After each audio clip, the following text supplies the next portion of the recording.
Hello dear students, ഇന്ന് നമ്മളോടൊപ്പം ഉള്ളത് ആര്യയാണ്. നമ്മുടെ ബ്രില്യൻ സ്റ്റഡി സെന്ററിൽ പഠിച്ച് 2023 നീറ്റ് എക്സാമിനേഷന് 711 മാർക്കോടുകൂടി കേരള ഫസ്റ്റ് റാങ്ക് സ്വന്തമാക്കിയ, ഇപ്പോൾ തന്റെ ഡ്രീം കോളേജ് ആയിട്ടുള്ള കോഴിക്കോട് മെഡിക്കൽ കോളേജിൽ പഠിച്ചുകൊണ്ടിരിക്കുന്ന ആര്യ RS. 2023 നീറ്റ് പരീക്ഷയിൽ 720-ൽ 711 മാർക്ക് കരസ്ഥമാക്കിയാണ് ആര്യ ദേശീയ തലത്തിൽ 23ാം റാങ്കോടെ കേരളത്തിൽ ഒന്നാമതെത്തിയത്. കോഴിക്കോട് താമരശ്ശേരി സ്വദേശിനിയായ ആര്യ പോലീസ് ഉദ്യോഗസ്ഥനായ തുവക്കുന്നമ്മൽ രമേശ് ബാബുവിന്റെയും ഷൈമയുടെയും മകളാണ്.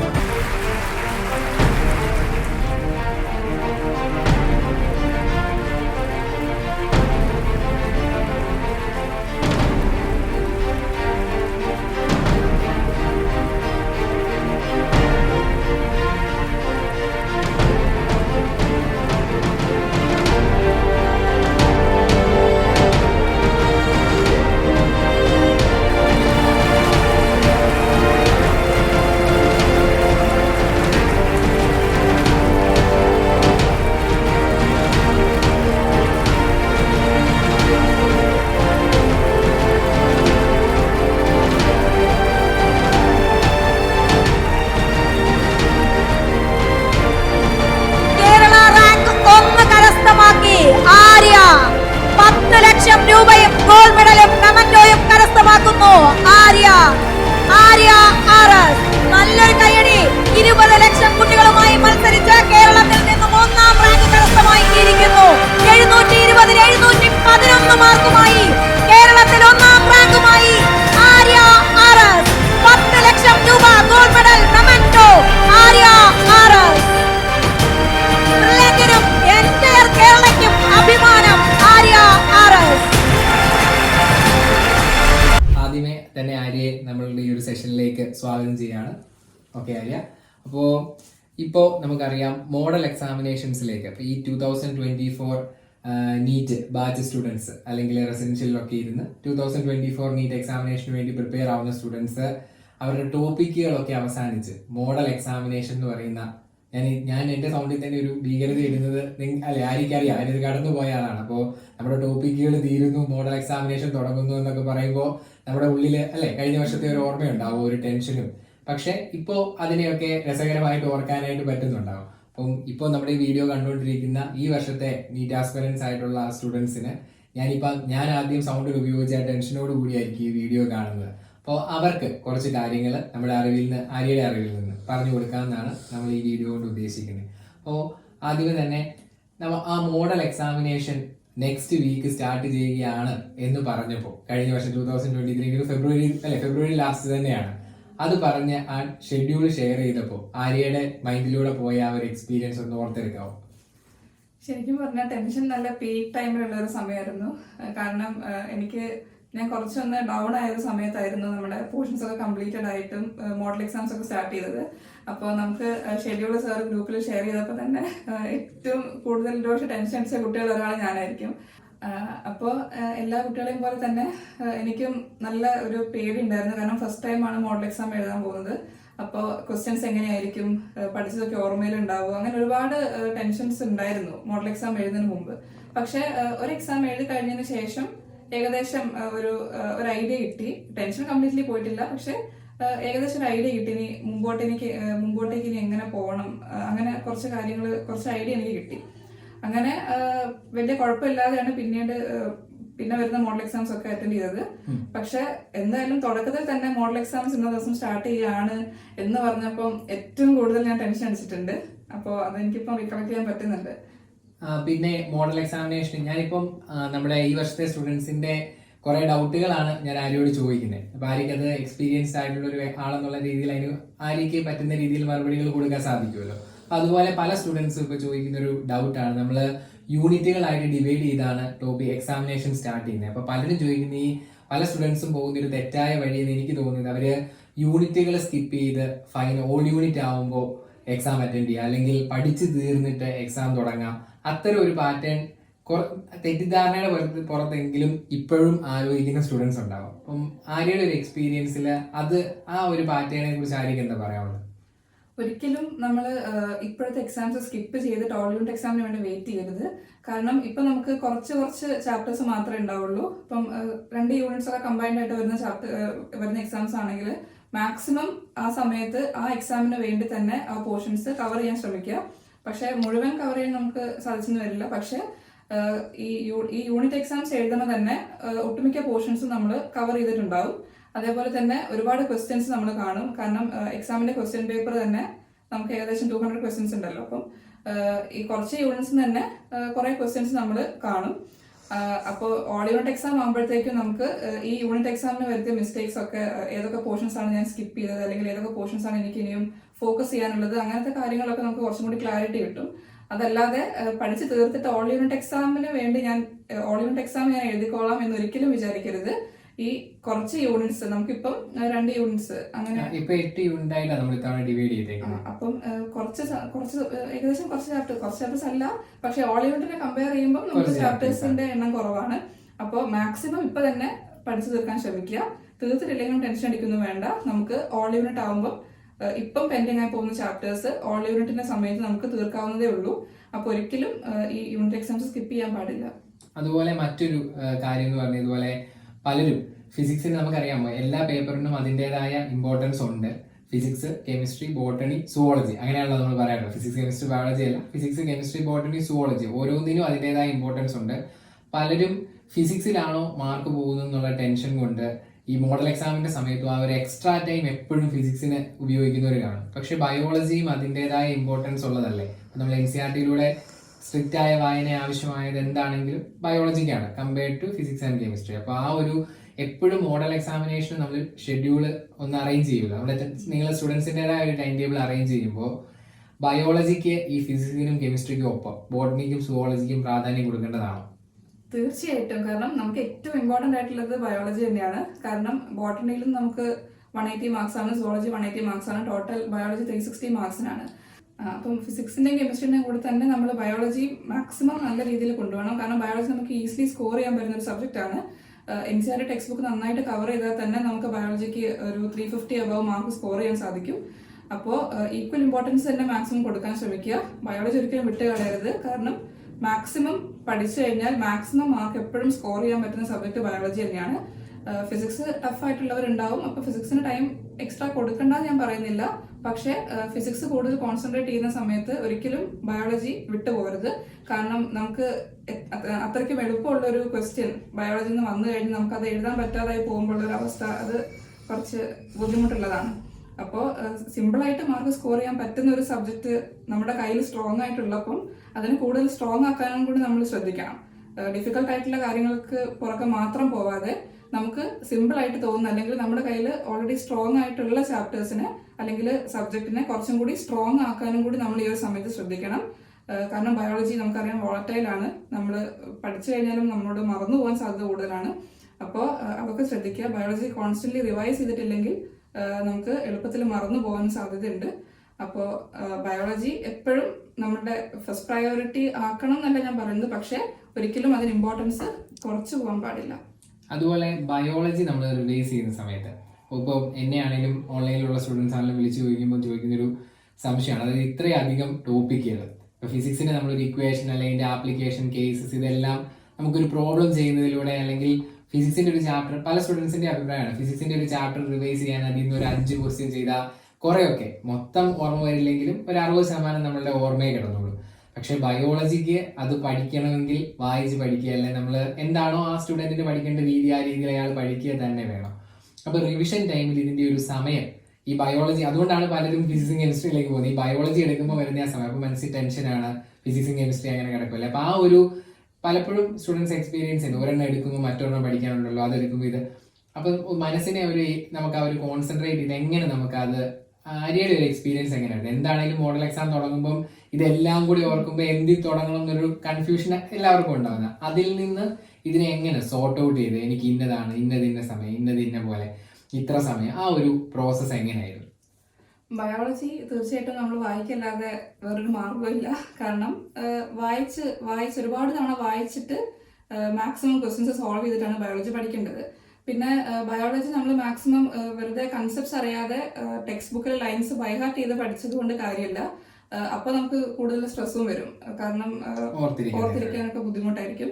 അപ്പോൾ ക്ലാസ്സിൽ പഠിപ്പിക്കുമ്പോൾ തന്നെ നമ്മൾ മാക്സിമം ശ്രദ്ധിച്ചിട്ടുണ്ടെങ്കിൽ, അതേപോലെ കൺസെപ്റ്റ്സ് ഒക്കെ കറക്റ്റായിട്ട് മനസ്സിലാക്കിയിട്ടുണ്ടെങ്കിൽ പിന്നെ ടെക്സ്റ്റ് ബുക്ക് വായിക്കുന്നത് അത്ര ബുദ്ധിമുട്ടുള്ളൊരു കാര്യമായിട്ട് എനിക്ക് തോന്നിയിട്ടില്ല. അപ്പോൾ കൺസെപ്ച്വലായിട്ട് ബയോളജി പഠിക്കുകയാണെങ്കിൽ ടെക്സ്റ്റ് ബുക്ക് വായിക്കുന്നത് ഒരു ബുദ്ധിമുട്ടുള്ള കാര്യമല്ല. പക്ഷെ ഒരുപാട് തവണ നമ്മൾ വായിക്കേണ്ടതായിട്ടുണ്ട്, കാരണം NCERT-യിലെ ഓരോ സ്റ്റേറ്റ്മെന്റും നമുക്ക് ഇമ്പോർട്ടൻ്റ് ആണ്. അപ്പം തീർച്ചയായിട്ടും ഉണ്ടാകും. ഒരു സബ്ജക്റ്റ് നമ്മൾ എടുക്കുമ്പം മറ്റേ സബ്ജക്ട്സ് എനിക്ക് പെൻഡിങ് ആയിട്ടുണ്ട്. അത് എനിക്കും ഉണ്ടായിരുന്ന ഒരു തോന്നൽ തന്നെയാണ്. നമ്മളൊരു ചാപ്റ്റർ പഠിക്കുമ്പം വേറെ കുറേ ചാപ്റ്റേഴ്സ് പെൻഡിങ് ആയിട്ടുണ്ടല്ലോ, അല്ലെങ്കിൽ ബയോളജി എടുക്കുമ്പം അയ്യോ കെമിസ്ട്രി എനിക്ക് കുറേ പഠിക്കാനുണ്ടല്ലോ, അങ്ങനെയൊക്കെ എല്ലാവർക്കും തോന്നും. പക്ഷേ അങ്ങനെ നമ്മൾ ആലോചിച്ചിരുന്നത് കൊണ്ട് നമുക്കൊന്നും നേടാനില്ല. അപ്പോൾ ഒരു സബ്ജക്റ്റ് പഠിക്കുമ്പോൾ മാക്സിമം ആ സബ്ജക്റ്റ് ഇത് ഞാൻ എങ്ങനെയെങ്കിലും എനിക്കിത് പഠിക്കണം, ഞാനിത് തീർക്കും എന്നുള്ളൊരു ആ ഒരു ഡിറ്റർമിനേഷനോട് കൂടി ഇരുന്നാൽ മതി. അല്ലാതെ ഒരു സബ്ജക്റ്റ് പഠിക്കുമ്പോൾ മറ്റുള്ള സബ്ജക്ട്സിനെ കുറിച്ച് അല്ലെങ്കിൽ പെൻഡിങ് പോർഷൻസിനെ കുറിച്ച് ഓർത്ത് ടെൻഷൻ അടിച്ച് വെറുതെ അവസാനം ഒന്നുമില്ലാത്തൊരവസ്ഥയിലേക്കാണ് അത് എത്തിക്കുക. അപ്പോൾ ബയോളജിക്ക് മാക്സിമം വായിക്കുക, പിന്നെ ഫിസിക്സിനും കെമിസ്ട്രിക്കും ഒക്കെ അതിൻ്റെതായ ഇമ്പോർട്ടൻസും കൊടുത്ത് പഠിക്കുക. ഒരിക്കലും ഒരു സബ്ജക്റ്റ് പഠിക്കുമ്പോൾ വേറൊരു സബ്ജക്റ്റിനെ പറ്റി അല്ലെങ്കിൽ പെൻഡിങ് ടോപ്പിക്കിനെ പറ്റി ആലോചിച്ചിട്ട് ടെൻഷൻ അടിക്കാതിരിക്കുക. പിന്നെ മറ്റൊരു കാര്യം എന്ന് പറയുന്നത്, ഓൾറെഡി നമുക്ക് പഠിച്ചു കഴിഞ്ഞിട്ട് അല്ലെങ്കിൽ നമുക്ക് നല്ല സ്ട്രോങ് ആയിട്ടുള്ള ചാപ്റ്റേഴ്സ് ഉണ്ടാവും, എന്തായാലും എല്ലാവർക്കും ഉണ്ടാവും, അറ്റ്ലീസ്റ്റ് ഒരു ചാപ്റ്ററെങ്കിലും ഉണ്ടാവും. അപ്പോൾ അത് ഫിസിക്സ് ആണെങ്കിലും കെമിസ്ട്രി ആണെങ്കിലും ബയോളജി ആണെങ്കിലും അത് വീണ്ടും പഠിക്കാൻ ശ്രദ്ധിക്കുക. കാരണം നമുക്ക് ഓൾറെഡി നന്നായിട്ട് അറിയാവുന്ന ഒരു ചാപ്റ്റർ നമ്മൾ വീണ്ടും പഠിക്കുമ്പോൾ എനിക്ക് തോന്നുന്നു നമ്മുടെ കോൺഫിഡൻസ് കുറച്ചും കൂടി കൂടും. കാരണം നമുക്ക് കുറച്ച് ഓർമ്മയിൽ ഇരിക്കുന്ന സബ്ജക്ട്സ് ആകുമ്പോൾ അത് വീണ്ടും വീണ്ടും പഠിക്കുമ്പോൾ നമുക്ക് കുറച്ച് കോൺഫിഡൻസ് കൂടും. നമ്മൾ ഒട്ടും അറിയാത്തൊരു സബ്ജക്റ്റ് പെട്ടെന്ന് എടുത്ത് പഠിക്കുമ്പം ഈ ഒരു സമയത്ത് നമുക്ക് സ്ട്രെസ് കുറച്ച് കൂടുതലായിരിക്കും. അപ്പോൾ നന്നായിട്ട് അറിയാവുന്ന ചാപ്റ്റേഴ്സ് ഉണ്ടെങ്കിൽ അതിൽ തന്നെ സ്റ്റാർട്ട് ചെയ്യുക. അതാണ് എനിക്ക് തോന്നുന്നത് ഏറ്റവും നല്ല കാര്യം. അറിയാത്ത ചാപ്റ്റേഴ്സ് തുടങ്ങുന്നതിന് പകരം നന്നായിട്ട് പഠിച്ചിട്ടുള്ള ഒരു ചാപ്റ്ററിൽ തന്നെ സ്റ്റാർട്ട് ചെയ്യുക, എന്നിട്ട് പയ്യെ പയ്യെ നമുക്ക് അറിയാത്ത ചാപ്റ്റേഴ്സിലോട്ട് പോകുന്നതായിട്ട് നന്നാവും. പിന്നെ മറ്റൊരു കാര്യം എന്ന് പറഞ്ഞാൽ നമ്മുടെ ഡൗട്ട് ക്ലിയറൻസ് സെഷനുകൾ പല സ്റ്റുഡൻസും അതായത് ഒരു ഡൗട്ട് വന്നാൽ അത് പിന്നത്തേക്ക് അങ്ങനെയുള്ള രീതി വെക്കുന്നവരുണ്ടായിരിക്കും. ഇപ്പം നമ്മൾ ക്വസ്റ്റ്യൻ ചെയ്യും. പിന്നെ മറ്റു ചിലരുടെ പ്രശ്നം എന്ന് പറഞ്ഞാൽ ഒരു ക്വസ്റ്റ്യൻ ചെയ്യുന്ന സമയത്ത് ഒരു ഡൗട്ട് വന്നാൽ അത് നമുക്ക് മുമ്പോട്ടേക്ക് പിന്നെ പോകാൻ അതൊരു വലിയ തടസ്സം പോലെ. പിന്നെ അത്തരം കാര്യം അതായത് ഡൗട്ട് ക്ലിയറൻസ് സെഷൻ നമുക്ക് ഇപ്പോൾ മോഡൽ എക്സാമിനേഷൻ തുടങ്ങുന്ന സമയത്ത് നമ്മുടെ ഓൺലൈൻ സ്റ്റുഡൻസ് ഓഫ്ലൈൻകാർക്ക് അവിടെ തന്നെ റെഫറൻസിൻ്റെ ഉൾപ്പെടെ അവർക്ക് ഒന്നിച്ച് ഡൗട്ട് ക്ലിയറൻസ് ഉണ്ട്. ഇപ്പോൾ ഓൺലൈൻ സ്റ്റുഡൻസും പലരും ഇത് കേൾക്കുന്നവരുണ്ടായിരിക്കും. അപ്പോൾ അവർക്കും ഇപ്പം മോഡൽ എക്സാം തുടങ്ങിക്കഴിഞ്ഞാൽ 3 ദിവസം അവധിയിലാണ്. ആ 3 ദിവസം ഇവർക്ക് ഡൗട്ട് ക്ലിയറൻസ് സെഷൻ അറേഞ്ച് ചെയ്യുന്നുണ്ട്. അപ്പോൾ ആ ഡൗട്ട് ക്ലിയറൻസ് സെഷനുകൾ ഉപയോഗിക്കേണ്ടതിൻ്റെ ഒരു ഇമ്പോർട്ടൻസ് പലരും അതൊരു സമയനഷ്ടം പോലൊക്കെ കാണുന്നവരുണ്ട്. പിന്നെ എപ്പോഴും സാറുമാർക്ക് മെസ്സേജ് അയച്ചിട്ടാൽ മതിയല്ലോ എന്നൊക്കെ ചിന്തിക്കുന്നവരുണ്ടാവും. പക്ഷേ നമ്മൾ ആ ഒരു നമുക്കൊരു ഡൗട്ട് ഉണ്ടെങ്കിൽ ആ സെഷൻസിൽ കയറി അത് ക്ലിയർ ചെയ്ത് പോകുന്നതിൻ്റെ ഒരു മോഡൽ എക്സാമുമായിട്ട് റിലേറ്റ് ചെയ്തൊരു ഇമ്പോർട്ടൻസ്. കാരണം നമുക്ക് തന്നെ അറിയാം, നീറ്റ് എന്ന് പറയുമ്പം കൺസെപ്ച്വലി നമ്മൾ വളരെ സ്ട്രോങ് ആയിരിക്കണം. അപ്പോൾ നമുക്ക് വരുന്ന ഓരോ ഡൗട്ടും ഇമ്പോർട്ടൻ്റ് ആണ്. കാരണം നമുക്ക് ഒരു ഡൗട്ട് വരുന്നുണ്ടെങ്കിൽ അതിൻ്റെ അർത്ഥം നമ്മൾ നന്നായിട്ട് പഠിച്ചിട്ടുണ്ട് തന്നെയാണല്ലോ. അപ്പോൾ ഡൗട്ട്സ് വരുന്ന സമയത്ത് മാക്സിമം അത് ലൈവായിട്ട് തന്നെ ക്ലിയർ ചെയ്യാൻ ശ്രദ്ധിക്കണം. കാരണം നമുക്ക് സ്പോട്ടായിട്ട് തന്നെ ആൻസേഴ്സ് കിട്ടും. അതേപോലെ ഇന്ററാക്ട് ചെയ്തിട്ട് ഡൗട്ട് സോൾവ് ചെയ്യുന്നത് എപ്പോഴും കുറച്ച് ഇഫക്റ്റീവ് ആയിട്ട് വരും. അപ്പോൾ ഡൗട്ട്സ് വരുമ്പോൾ ഒരിക്കലും അതിങ്ങനെ പെൻഡിങ് ആക്കി വെക്കരുത്. കാരണം നമ്മൾക്ക് അടുത്ത ചാപ്റ്ററിലേക്ക് പോകുമ്പം പ്രീവിയസ് ചാപ്റ്റേഴ്സിലെ ഡൗട്ട് പെൻഡിങ് ആയിട്ട് വരുമ്പം അത് നമ്മുടെ അടുത്ത ചാപ്റ്റേഴ്സിനെ കൂടി ബാധിക്കും. അപ്പോൾ ഓരോ ചാപ്റ്ററിൽ നിന്നും വരുന്ന ഡൗട്ട്സ് അപ്പോൾ തന്നെ ക്ലിയർ ചെയ്യാം. നമുക്ക് ഡൗട്ട് ക്ലിയറൻസ് ഫെസിലിറ്റീസ് നന്നായിട്ടുണ്ട്. നമുക്ക് ഓൺലൈൻ ബാച്ചിലാണെങ്കിൽ live doubt clearance sessions arrange ചെയ്യുന്നുണ്ട്. അപ്പോൾ അത് മാക്സിമം യൂട്ടിലൈസ് ചെയ്യണം. കാരണം ചിലപ്പോൾ നമുക്ക് വന്ന ഒരു ഡൗട്ട് ആയിരിക്കും ചിലപ്പോൾ ഒരു ക്വസ്റ്റ്യൻ ഒക്കെ ആയിട്ട് നീറ്റിന് വരുന്നത്. അപ്പോൾ ഡൗട്ട്സ് മാക്സിമം ക്ലിയർ ചെയ്യുക. ഡൗട്ട്സ് ക്ലിയർ ചെയ്യുന്നതിനോടൊപ്പം കൺസെപ്റ്റും വ്യക്തമായിട്ട് ക്ലിയർ ചെയ്യുക. കാരണം ഡൗട്ട്സ് ക്ലിയർ ചെയ്താൽ മാത്രമേ നമുക്ക് കൺസെപ്റ്റ് സ്ട്രോങ് ആവുള്ളൂ. ഈ കൺസെപ്ച്വൽ ക്ലാരിറ്റി തന്നെയാണ് നീറ്റിന് നമുക്ക് ഏറ്റവും പ്രിഡോമിനൻ്റ് ആയിട്ട് വേണ്ടത്. അപ്പോൾ ഒരിക്കലും ഡൗട്ട് ക്ലിയറൻസ് സെഷൻസ് മിസ് ചെയ്യരുത്. ഒരിക്കലും അതൊരു വേസ്റ്റേജ് ഓഫ് ടൈം ആവില്ല. കാരണം നമുക്ക് അറിയാത്തൊരു കാര്യം അല്ലെങ്കിൽ നമുക്ക് കൂടുതൽ അറിയണമെന്ന് ആഗ്രഹമുള്ളൊരു കാര്യം നമ്മൾ നമ്മുടെ പ്രൊഫസേഴ്സിനോട് ചോദിക്കുന്നു, അതിന്റെ ആൻസേഴ്സ് നമുക്ക് കിട്ടുന്നു. അതൊരിക്കലും വേസ്റ്റേജ് ഓഫ് ടൈം അല്ല, മറിച്ച് നമ്മുടെ സ്റ്റഡീസിനെ കോംപ്ലിമെന്റ് ചെയ്യാൻ മാത്രമേ ഉള്ളൂ. അപ്പോൾ മാക്സിമം ഡൗട്ട്സ് ഒക്കെ അപ്പോൾ തന്നെ ക്ലിയർ ചെയ്യാൻ ശ്രമിക്കുക. പിന്നെ മറ്റൊരു കാര്യം എന്ന് പറയുമ്പോൾ നമ്മുടെ മെറ്റീരിയൽസിനകത്ത് നമ്മൾ കൊടുക്കുന്ന ഒരു മെറ്റീരിയലാണ് പ്രീവിയസ് ഇയർ ക്വസ്റ്റ്യൻ. പല സ്റ്റുഡൻസും അതിനെക്കുറിച്ച് ചോദിക്കാറുണ്ട്. ചിലരത് പഠിപ്പിക്കുന്ന കൂട്ടത്തിൽ തന്നെ ചെയ്തു പോകുന്നവരുണ്ട്, നമ്മുടെ സ്റ്റഡി മെറ്റീരിയലും പ്രീവിയസ് ഇയർ ക്വസ്റ്റ്യനും കൂടെ. ചിലരത് നമ്മുടെ മോഡൽ എക്സാമിനേഷൻ്റെ ടൈമിലായിരിക്കും യൂസ് ചെയ്യുക. അപ്പോൾ ശരിക്കും ഈ previous year questions chapter wise solve ചെയ്യുന്നത് എത്രത്തോളം ഒരു നീറ്റ് സ്വപ്നം കാണുന്ന ഒരു സ്റ്റുഡൻറ്റിന് ഇമ്പോർട്ടൻ്റ് ആണ്? അത് എന്നെ തീർച്ചയായിട്ടും ഹെൽപ്പ് ചെയ്തിട്ടുണ്ട്. കാരണം ഞാൻ ഓരോ ചാപ്റ്റർ കഴിയുമ്പോഴും ആ ചാപ്റ്ററിന് മുമ്പ് ചോദിച്ചിട്ടുള്ള ക്വസ്റ്റ്യൻസ് സോൾവ് ചെയ്യാറുണ്ടായിരുന്നു. അതെൻ്റെ ഒരു ശീലമായിരുന്നു. നമുക്ക് നീറ്റിൻ്റെ വീക്ക്ലി എക്സാമിൻ്റെ മുമ്പ് തന്നെ ഓരോ ചാപ്റ്ററിൽ നിന്നും പ്രീവിയസ്ലി ചോദിച്ച ക്വസ്റ്റ്യൻസ് ഞാൻ ചെയ്ത് തീർക്കാറുണ്ടായിരുന്നു. അപ്പോൾ അതെന്നെ ഒരുപാട് ഹെൽപ്പ് ചെയ്തിട്ടുണ്ട്. കാരണം ഒരു ചാപ്റ്ററിൽ നിന്ന് നമ്മൾ ഏറ്റവും കൂടുതൽ ഫോക്കസ് ചെയ്യേണ്ട ഏരിയ ഏതാണ് എന്നുള്ളതൊക്കെ നമുക്ക് വ്യക്തമായിട്ട് മനസ്സിലാക്കാൻ സാധിക്കും. അതുപോലെ തന്നെ എന്തൊക്കെ ടൈപ്പ് ക്വസ്റ്റ്യൻസ് ആണ് ഒരു ടോപ്പിക് എന്ന് വരുന്നത്. അല്ലെങ്കിൽ നമ്മൾ വെറുതെ പഠിച്ചു പോയതുകൊണ്ട് മാത്രം കാര്യമില്ലല്ലോ. കാരണം നമുക്ക് ക്വസ്റ്റ്യൻസ് ഏതൊക്കെ രീതിയിലാണ് ചോദിക്കുക അതൊക്കെ നമുക്ക് അറിയേണ്ടതായിട്ടുണ്ട്. അപ്പോൾ ഓവറോൾ എങ്ങനെയാണ് എക്സാം വരിക, അല്ലെങ്കിൽ നമ്മളൊരു ടോപ്പിക് നന്നായിട്ട് പഠിച്ചിട്ടുണ്ടെങ്കിൽ അതിനെങ്ങനെ നമുക്ക് നമ്മൾ പഠിച്ച കാര്യത്തിന് എങ്ങനെ നമുക്ക് ആപ്ലിക്കേഷൻ ലെവലിലേക്ക് കൊണ്ടുവരാം എന്നുള്ള കാര്യങ്ങളൊക്കെ നമുക്ക് മനസ്സിലാവുന്നത് നമ്മൾ ഈ ക്വസ്റ്റ്യൻസ് ചെയ്യുമ്പോഴാണ്. അപ്പോൾ ക്വസ്റ്റ്യൻസ് സോൾവ് ചെയ്യുന്നത് വളരെ ഇമ്പോർട്ടൻ്റ് ആണ്. കാരണം നമുക്ക് ഒരു ഓവറോൾ ഐഡിയ ഉണ്ടാക്കാൻ സഹായിക്കും. അതുപോലെ തന്നെ മുമ്പ് എന്തൊക്കെ ടൈപ്പ് ക്വസ്റ്റ്യൻസ് ചോദിച്ചിട്ടുണ്ട്, അല്ലെങ്കിൽ എങ്ങനെയൊക്കെ ഈ മുമ്പോട്ടേക്ക് ഞാൻ പഠനത്തിനെ കൊണ്ടുപോകണം, അങ്ങനത്തെ കാര്യങ്ങളൊക്കെ നമുക്ക് നല്ലൊരു ക്ലാരിറ്റി കിട്ടും. അതുപോലെ ഞാൻ അത് ആര് പറഞ്ഞതിന്റെ കൂടെ ഒരു എക്സ്പീരിയൻസ്, ഇപ്പൊ പല സ്റ്റുഡൻസും ചില ചാപ്റ്ററുകൾ ഭയങ്കര ടഫാണ്, എനിക്കത് തൊടാൻ പറ്റില്ല, എനിക്ക് പേടിയാണെന്നൊക്കെ പറയുന്നവരോട് പലപ്പോഴും ഈ പ്രീവിയസ് ഇയർ ക്വസ്റ്റ്യൻ ചെയ്ത് നോക്കിക്കോളൂ എന്ന് പറഞ്ഞു കഴിയുമ്പോൾ നമ്മൾ വിചാരിച്ചത്ര പ്രശ്നങ്ങളൊന്നും ഈ ചാപ്റ്ററിൽ നിന്നില്ല എന്ന് തോന്നുന്നു എന്ന് പറഞ്ഞ് വീണ്ടും ആ ചാപ്റ്റർ ഇൻട്രസ്റ്റോടെ പഠിക്കുന്നതായിട്ട് കണ്ടിട്ടുണ്ട്. അപ്പോൾ പല ചാപ്റ്ററിൽ നിന്നും നമ്മൾ വിചാരിക്കുന്ന പോലെ അത്ര ഒരു ഹൈ ലെവൽ ഒന്നും ആയിരിക്കുകയില്ല അല്ലെ. നമ്മൾ വീക്കിലി എക്സാമിന് കാണുന്ന അല്ലെ അതിന് നമ്മൾ ചിന്തിക്കുന്ന ഒരു പേടിയൊന്നും ഒരു പക്ഷേ പ്രീവിയസ് ഇയർ അല്ലെ കൂടുതലും കോൺഫിഡൻസ് കൂടുകയാണെന്ന് തോന്നുന്നു പ്രീവിയസ് ഇയർ. അപ്പോൾ അത് വളരെ ഇമ്പോർട്ടൻ്റ് ആയ ഒരു മെറ്റീരിയലാണ്. പിന്നെ മറ്റൊരു പ്രധാനപ്പെട്ട കാര്യം എന്ന് പറഞ്ഞാൽ പലരുടെ ഒരു കൺഫ്യൂഷൻ, അതായത് ഈ സ്റ്റേജിലുള്ള ഒരു കൺഫ്യൂഷനാണ്. അതായത് അവർ ഇപ്പോൾ ഒരു എക്സാം കഴിയുമ്പോൾ ടെൻഷനിലൂടെ ആയിരിക്കും കടന്നു പോകുന്നത്. അവർക്ക് അവരുടേതായ പ്രഷർ ഉണ്ടായിരിക്കും.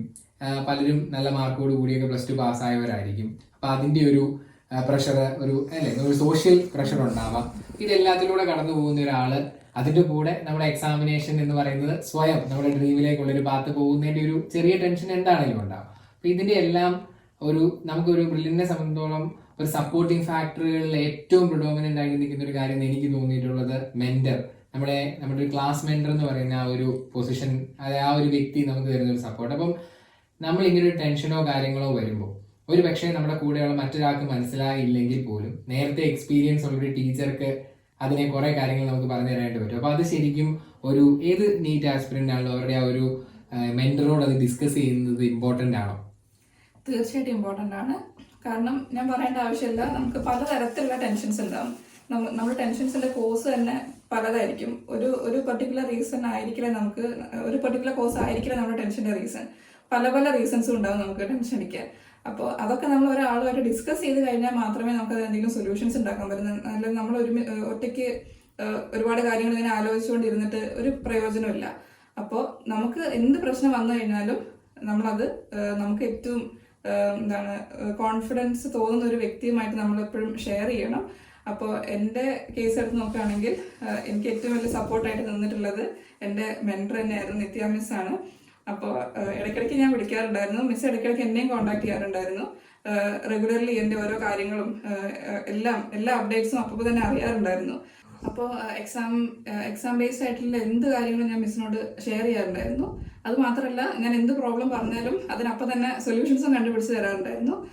അപ്പോൾ അതെനിക്ക് വളരെ ഹെൽപ്ഫുൾ ആയിട്ട് തോന്നിയിട്ടുണ്ട്. കാരണം നമുക്ക് പ്രശ്നം വരുമ്പോൾ അത് പറയാൻ ഒരാളുണ്ട്, ഒരു ലിസണറായിട്ട് നല്ലൊരാൾ നമുക്ക് ഉണ്ട് എന്ന് തോന്നുമ്പോൾ തന്നെ നമുക്കൊരു കോൺഫിഡൻസ് ആണ്.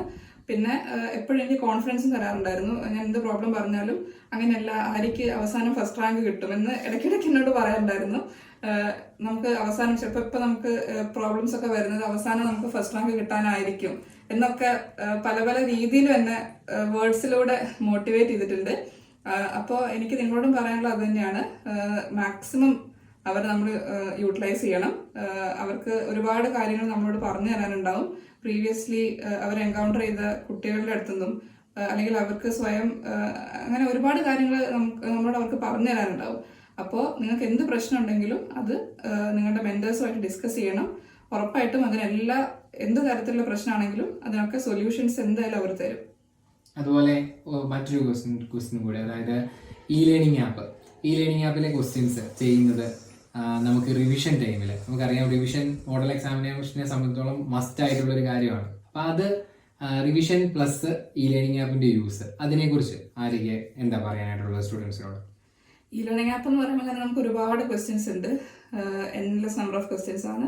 അപ്പോൾ ഒരു ചാപ്റ്റർ കഴിയുമ്പം നമുക്ക് ഈ ലേണിംഗ് ആപ്പിലെ മിക്കവാറും ക്വസ്റ്റ്യൻസ് പ്രീവിയസ്ലി ചോദിച്ച ക്വസ്റ്റ്യൻസ് ഉണ്ട്, അതുപോലെ ഇനി ചോദിക്കാൻ സാധ്യതയുള്ള ക്വസ്റ്റ്യൻസ് ഉണ്ട്, അതുപോലെ തന്നെ പല ലെവൽസിലുള്ള ക്വസ്റ്റ്യൻസ് ഉണ്ട്, ലെവൽ 1, ലെവൽ 2, ലെവൽ 3 അങ്ങനെ പല പല ലെവൽസിലുള്ള ക്വസ്റ്റ്യൻസ് ഉണ്ട്. അപ്പോൾ നമുക്ക് ഓരോ തരത്തിലുള്ള ക്വസ്റ്റ്യൻസും ചെയ്യാൻ പറ്റും, ഒരുപാട് ക്വസ്റ്റ്യൻസ് ചെയ്യാൻ പറ്റും എന്നുള്ളതാണ് ഏറ്റവും വലിയൊരു അഡ്വാൻറ്റേജ്. പിന്നെ ഓരോ ടെസ്റ്റ് കഴിഞ്ഞിട്ട് നമുക്കൊരു സെൽഫ് അസസ്മെന്റ് നടത്താൻ പറ്റും, അതിൽ സൊല്യൂഷൻസ് കൊടുത്തിട്ടുണ്ടാവും. അപ്പോൾ മൊത്തത്തിൽ ഒരു കംപ്ലീറ്റ് പാക്കേജ് ആണ് ഈ ലേണിംഗ് ആപ്പ്. പലതരത്തിലുള്ള ക്വസ്റ്റ്യൻസ് അല്ലെങ്കിൽ പല ലെവൽസിലുള്ള ക്വസ്റ്റ്യൻസ് സോൾവ് ചെയ്യുമ്പോൾ നമ്മൾ ഓട്ടോമാറ്റിക്കലി നീറ്റിന്റെ തന്നെ പല പല ലെവൽസിനോട് നമ്മൾ എക്സ്പോസ്ഡ് ആവുകയാണ്. അപ്പോൾ റിവിഷന്റെ സമയത്തൊക്കെ ഞാൻ പറഞ്ഞ റിവിഷന്റെ സമയം എന്ന് പറയുമ്പോൾ മാക്സിമം ക്വസ്റ്റ്യൻസ് സോൾവ് ചെയ്യേണ്ട ഒരു ടൈമാണ്. അപ്പോൾ ഈ ലേണിംഗ് ആപ്പിലെ ക്വസ്റ്റ്യൻസ് സോൾവ് ചെയ്യുന്നതും നമുക്ക് ഈ റിവിഷൻ ടൈമിൽ നന്നായിട്ട് നമ്മളെ ഹെൽപ്പ് ചെയ്യും. നീറ്റ് എക്സാമിനേഷന് വേണ്ടി നമ്മൾ പ്രിപ്പയർ ചെയ്യുന്ന സമയത്ത് മറ്റൊരു ഫീച്ചറായിട്ട് ഞാൻ ബ്രില്യൻ്റെ ഒരു എക്സാം അല്ലെങ്കിൽ നമ്മുടെ ആ ഷെഡ്യൂൾ സ്ട്രക്ചർ ചെയ്യുന്നതിനകത്ത് അല്ലെങ്കിൽ എക്സാമിനേഷൻ സ്ട്രക്ചർ ചെയ്യുന്നതിനകത്ത് കണ്ടിട്ടുള്ള ഒരു ഫീച്ചറാണ് പ്രിപ്പറേറ്ററി മോഡൽ. പല സ്റ്റുഡൻസും ഇപ്പം അതിനെക്കുറിച്ച് ചോദിക്കാറുണ്ട്. അതായത് നമ്മുടെ എക്സാമിനേഷൻ നാളെ ആണെങ്കിൽ ഇന്ന് വൈകുന്നേരം ഒരു പ്രിപ്പറേറ്ററി മോഡൽ, അല്ലെങ്കിൽ ഇന്ന് ഉച്ച കഴിഞ്ഞൊരു പ്രിപ്പറേറ്ററി മോഡൽ അതേ യൂണിറ്റിൻ്റെ തന്നെ മറ്റു ഒരു ക്വസ്റ്റ്യൻ പേപ്പർ എന്നുള്ള രീതിയിൽ അത് റെഗുലറായിട്ട് അറ്റൻഡ് ചെയ്യുന്നത് എത്രത്തോളം ഇമ്പോർട്ടൻ്റ് ആണ്. അത് ചിലർ ചോദിക്കുന്നത് ഒരു സമയനഷ്ടമല്ല, അത്രയും സമയം കൂടെ പഠിക്കാൻ പറ്റില്ലേ. അപ്പോൾ പക്ഷേ എനിക്കറിയാം നിങ്ങൾ നല്ല മാർക്ക് അതായത് വിജയിച്ച മിക്കവാറും സ്റ്റുഡൻസ് എല്ലാവരും ആ പ്രിപ്പറേറ്ററി മോഡൽ കറക്റ്റായിട്ട് എഴുതി പോകുന്നവർ തന്നെയായിരുന്നു. അപ്പം അത് എത്രത്തോളം ഇമ്പോർട്ടൻ്റ് ആണ്, അത് സ്കിപ്പ് ചെയ്യാതിരിക്കുക എന്നുള്ളത് പ്രിപ്പറേറ്ററി മോഡൽ എത്രത്തോളം ഇമ്പോർട്ടൻ്റ് ആണ്? ഞാൻ എല്ലാ പ്രിപ്പറേറ്ററി മോഡൽസ് അറ്റൻഡ് ചെയ്തിട്ടുണ്ട്. നമുക്ക് എക്സാമിൻ്റെ തലേ ദിവസം നമുക്ക് ഈ ലേണിംഗ് ആപ്പിൽ അത് അപ്ലോഡഡ് ആവും. അപ്പോൾ ചിലപ്പം ക്വസ്റ്റ്യൻസ് ഒക്കെ കുറച്ച് ടഫായിരിക്കും, മാർക്കൊക്കെ കുറവായിരിക്കും, അതും നമ്മൾ നോക്കേണ്ട കാര്യമില്ല. ഞാൻ എല്ലാ പ്രിപ്പറേറ്ററി മോഡൽസും ഞാൻ എഴുതിയിട്ടുണ്ട്. കാരണം നമുക്ക് മാക്സിമം ക്വസ്റ്റ്യൻസ് സോൾവ് ചെയ്യുക എന്നുള്ളത് തന്നെയാണ് നീറ്റിന് ഏറ്റവും കൂടുതൽ സ്കോർ ചെയ്യേണ്ട ഒരു സ്ട്രാറ്റജി. അപ്പോൾ ക്വസ്റ്റ്യൻ പേപ്പേഴ്സും സോൾവ് ചെയ്യണം, ഒരുപാട് ക്വസ്റ്റ്യൻസും സോൾവ് ചെയ്യണം. അപ്പോൾ അതിന് ഏറ്റവും വലിയൊരു ഹെൽപ്പാണ് ഈ പ്രിപ്പറേറ്ററി മോഡൽസ് എന്ന് പറയുന്നത്. അതിലുള്ള മാർക്സ് ഒന്നും നോക്കി ആരും നെറ്റൊന്നും വേണ്ട, ചിലപ്പം മാർക്കൊക്കെ കുറച്ച് കുറഞ്ഞു പോയെന്നൊക്കെ വരും. പക്ഷേ അത് അടുത്ത ദിവസം നമ്മളുടെ എക്സാമിന് നമ്മൾ നന്നായിട്ട് ഹെൽപ്പ് ചെയ്യും. കാരണം സെയിം ചാപ്റ്റേഴ്സ് തന്നെയാണ് പ്രിപ്പറേറ്ററി മോഡലിൽ വരുന്നത്. അപ്പോൾ നാളെ നമ്മൾ എഴുതാൻ പോകുന്ന എക്സാമിന് എന്തൊക്കെ തരത്തിലുള്ള ക്വസ്റ്റ്യൻസ് ചോദിക്കാൻ സാധ്യതയുണ്ട് എന്നുള്ളത് നമുക്ക് പ്രിപ്പറേറ്ററി മോഡലിലൂടെ മനസ്സിലാവും. അപ്പോൾ ഞാൻ നേരത്തെ പറഞ്ഞ പോലെ ഏതെങ്കിലും ടോപ്പിക്സ് നമ്മൾ പഠിക്കാൻ വിട്ടുപോയിട്ടുണ്ടെങ്കിൽ നമുക്ക് ജസ്റ്റ് ഒന്നും കൂടി എക്സാമിന് പോകുന്നതിന് മുമ്പ് ആ ടോപ്പിക് ജസ്റ്റ് ഒന്ന് റിവൈസ് ചെയ്യാം. അല്ലെങ്കിൽ എന്തെങ്കിലും ചിലപ്പം പ്രിപ്പറേറ്ററി മോഡലിൽ ഏതെങ്കിലും ഒരു ക്വസ്റ്റ്യൻ നമ്മൾ എന്തെങ്കിലും മിസ്റ്റേക്ക് വരുത്തിയിട്ടുണ്ടാവും. അപ്പോൾ നാളെ അതേ മിസ്റ്റേക്ക് വരാതിരിക്കാൻ വേണ്ടിയിട്ടും നമുക്ക് പറ്റും. അപ്പോൾ ക്വസ്റ്റ്യൻസ് എത്രത്തോളം ചെയ്യാൻ പറ്റുന്നോ, എത്രത്തോളം എക്സാംസ് എഴുതാൻ പറ്റുന്നോ അത്രത്തോളം നമുക്ക് ഇമ്പ്രൂവ്മെന്റ് ഉണ്ടാവും. അപ്പോൾ ഒരു എക്സാം മിസ് ചെയ്യരുത്, ഇൻക്ലൂഡിങ് പ്രിപ്പറേറ്ററി മോഡൽസ്. അതുപോലെ ഏറ്റവും പ്രധാനപ്പെട്ട ഒരു ക്വസ്റ്റ്യൻ, അതായത് ഒത്തിരി അധികം ഞാൻ സംസാരിക്കുന്ന കുട്ടികൾ ഏറ്റവും കൂടുതൽ ചോദിക്കുന്ന ഒരു ക്വസ്റ്റ്യനാണ്. ഇത് ചോദിക്കുന്നവരെല്ലാം ഉറപ്പായും എനിക്കറിയാം ഈ വർഷം നീറ്റ് കിട്ടി പോകുന്നവരാണെന്നും എനിക്കറിയാം. അങ്ങനെയുള്ളവരാണ് ഏറ്റവും കൂടുതൽ ഈ ക്വസ്റ്റ്യൻ ചോദിക്കുന്നത്. അതായത് മാർക്ക് എനിക്ക് കൺസിസ്റ്റൻ്റ് ആയി 600കളിൽ നിൽക്കുന്നില്ല, 500കളിൽ നിൽക്കുന്നില്ല. എനിക്ക് ചില യൂണിറ്റ് എഴുതുമ്പോൾ മാർക്ക് വേരിയേഷൻ വരുന്നു. 1-2 യൂണിറ്റിന് എനിക്ക് മാർക്ക് 600ന്റെ കൺസിസ്റ്റന്റ് റേഞ്ചിൽ പോകുന്ന ഒരാൾക്ക് അത് 500ലേക്ക് ഒന്ന് ഇറങ്ങുമ്പോൾ ഭയങ്കര ടെൻഷനാണ്. അവർ ആ കഴിഞ്ഞു പോയ അത്ര എക്സാമിനേഷനേക്കാളും ആ ഒരു 500നെ ഭയങ്കരമായിട്ട് പേടിക്കുന്നുണ്ട്. അതുപോലെ 500ന്റെ റേഞ്ചിൽ തന്നെ നിൽക്കുന്ന ഒരു സ്റ്റുഡൻറ്റ് ഒരു 400 കാണുമ്പോഴത്തേക്കും ഭയങ്കരമായ രീതിയിൽ എന്താ പറയുക പേടിക്കുകയാണ്. ഇതാണോ ഇനി?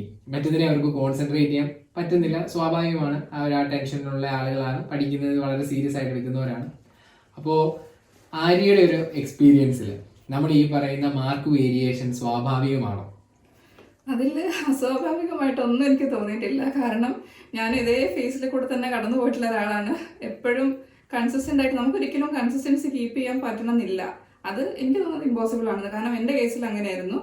ചില എക്സാംസിൽ നന്നായിട്ട് സ്കോർ ചെയ്യും, പക്ഷെ പെട്ടെന്ന് അടുത്ത എക്സാം വരുമ്പോൾ പെട്ടെന്ന് വലിയൊരു കുറവ് മാർക്കിൽ വരും. അപ്പം ഞാൻ ഡിപ്രസ് ആവാറുണ്ടായിരുന്നു. പക്ഷെ അടുത്ത എക്സാമിന് വീണ്ടും കയറി വരും, അപ്പോൾ വീണ്ടും കോൺഫിഡൻസ് വരും. അപ്പോൾ നമ്മൾ ഒരു എക്സാമിന് മാർക്ക് കുറഞ്ഞു പോയി, അല്ലെങ്കിൽ കുറേ എക്സാംസ് കണ്ടിന്യൂസ്ലി എനിക്ക് കുറേ എക്സാംസിന് കണ്ടിന്യൂസ്ലി മാർക്ക് കുറഞ്ഞു പോയി, അതൊക്കെ സ്വാഭാവികമായിട്ടുള്ള കാര്യമാണ്. നമുക്കൊരിക്കലും നമ്മുടെ ഫൈനൽ എക്സാമിന്റെ മാർക്ക് നമുക്ക് ഇങ്ങനെ പ്രെഡിക്റ്റ് ചെയ്യാൻ പറ്റില്ല. അപ്പോൾ ഇപ്പം കിട്ടുന്ന മാർക്ക് വെച്ചിട്ട് നമുക്ക് ഒരിക്കലും നമ്മുടെ ഫൈനൽ എക്സാമിന്റെ റിസൾട്ട് എന്താണെന്ന് നമുക്ക് പ്രെഡിക്റ്റ് ചെയ്യാൻ പറ്റില്ല. അപ്പോൾ ഈ മാർക്കിൽ വരുന്ന ഫ്ലക്ച്വേഷൻസ് കണ്ട് നമ്മൾ താഴ്ന്നു നിന്ന് പോയി കഴിഞ്ഞാൽ അത് നമ്മുടെ ഫൈനൽ എക്സാമിനെ ബാധിക്കുകയുള്ളൂ. അപ്പോൾ ഇത് നോർമലാണ്, അത് ഓർത്തിട്ട് ആരും പേടിക്കൊന്നും ചെയ്യരുത്. ചിലപ്പം കുറച്ച് എക്സാംസിന് നന്നായിട്ട് സ്കോർ ചെയ്യും, പിന്നെ കുറേ എക്സാംസിന് നമുക്ക് മാർക്ക് ഒരുപാട് കുറഞ്ഞു പോകും. ചിലപ്പം 500-ന്റെ താഴെ പോകും, അല്ലെങ്കിൽ 600-ന്റെ താഴെ പോകും. പക്ഷെ അതിന്റെ അർത്ഥം ഒരിക്കലും ഫൈനൽ എക്സാമിന് എനിക്ക് ഇതേ മാർക്ക് കിട്ടുന്നല്ല. ഫൈനൽ എക്സാമിന് നമുക്ക് ഇപ്പൊ കിട്ടുന്ന മാർക്കിനെക്കാട്ടിലും ഒരുപാട് മാർക്ക് കൂടി തന്നെ നമുക്ക് ഫൈനൽ എക്സാമിന് കിട്ടും. നമ്മൾ ഈ ഒരു പ്രോസസ്സിൽ, ഇതൊരു പ്രോസസ്സാണ്. അപ്പോൾ നീറ്റ് എന്ന് പറയുന്ന ആ ഒരു എക്സാമിന് മുമ്പ് നമ്മൾ കടന്നു പോവേണ്ടതായിട്ടുള്ള ചില ചില പാത്തുകളുണ്ട്. അപ്പോൾ ആ പാത്തിലൂടെയൊക്കെ നമ്മൾ എന്തായാലും കടന്നു പോയേ തീരൂ. അപ്പോൾ അതിൻ്റെ ഒരു ഭാഗമാണ് ഈ മാർക്കിൽ വരുന്ന ഫ്ലക്ച്വേഷൻസും വേരിയേഷൻസും ഒക്കെ. അപ്പോൾ അതൊന്നും ഓർത്തിട്ട് ആരും ടെൻഷൻ അടിക്കരുത്. എക്സാംസിൽ മാർക്ക് കുറഞ്ഞു പോയെന്ന് വിചാരിച്ചിട്ട് ഒരിക്കലും എൻ്റെ ഫൈനൽ എക്സാമിൻ്റെ മാർക്കും ഇത് തന്നെ ആയിരിക്കും എന്നും ഒരിക്കലും വിചാരിക്കരുത്. അപ്പോൾ ഞാൻ പറഞ്ഞല്ലോ, ഇതേ അവസ്ഥ തന്നെയാണ് എനിക്കും ഉണ്ടായിരുന്നത്. എക്സാംസിന് ചിലപ്പോൾ നന്നായിട്ട് മാർക്ക് കിട്ടും, ചിലപ്പം ഒരുപാട് മാർക്ക് താഴെ പോകും. പക്ഷെ ഫൈനൽ എക്സാമിന് എനിക്ക് ബ്രില്യൻ്റിലെ എക്സാംസിന് ഒന്നും എനിക്ക് 711 എന്ന് പറയുന്ന ഒരു സ്കോറിലേക്ക് ഞാൻ എത്തിയിട്ടില്ല. എനിക്ക് മാക്സിമം പോയിട്ടുള്ളത് 710 വരെ പോയിട്ടുണ്ട്. പക്ഷേ 711ലേക്ക് ഞാൻ എത്തിയിട്ടില്ല. അപ്പം എനിക്ക് ഏറ്റവും മാക്സിമം മാർക്ക് സ്കോർ ചെയ്യാൻ പറ്റിയത് ഫൈനൽ നീറ്റ് എക്സാമിനാണ്. അതേപോലെ തന്നെ നിങ്ങൾക്കും ഏറ്റവും മാക്സിമം മാർക്ക് സ്കോർ ചെയ്യാൻ പറ്റുന്നത് ഫൈനൽ നീറ്റ് എക്സാമിന് തന്നെയായിരിക്കും. ഇപ്പം കിട്ടുന്ന മാർക്സിനൊന്നും നമ്മുടെ ഫൈനൽ സ്കോർ ഡിറ്റർമിൻ ചെയ്യാൻ പറ്റില്ല.